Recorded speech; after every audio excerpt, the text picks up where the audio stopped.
والے یہ بھی کہہ رہے ہیں کہ تحریک لبیک کا حکومت سے کیا معاہدہ منسوخ ہو گیا، کیونکہ حکومت نے وعدہ کیا تھا کہ اگر تحریک لبیک کے کسی بھی کارکن کو حکومت گرفتار کرتی ہے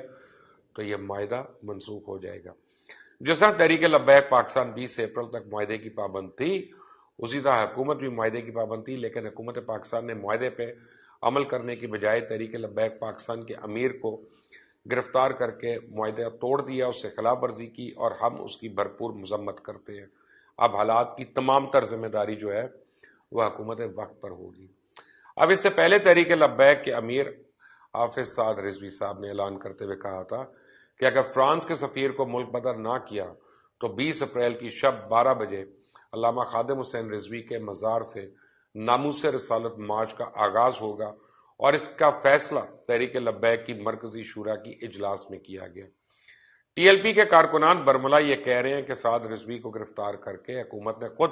اپنی موت کو آواز دے دی۔ ہم تحریک لبیک والے ڈرتے نہیں کسی قسم کی گرفتاری سے، یعنی آئندہ دنوں میں ایک بار پھر اب شہر شہر یہ احتجاج ہو سکتا ہے۔ تو آج سعد رضوی صاحب کی گرفتاری کے بارے کہا جا رہا ہے کہ حکومت کو اس معاملے پہ سیاسی طور پہ حل کرنے میں ناکام رہی، اور جناب مولانا سعد رضوی کی گرفتاری اس حکومت کو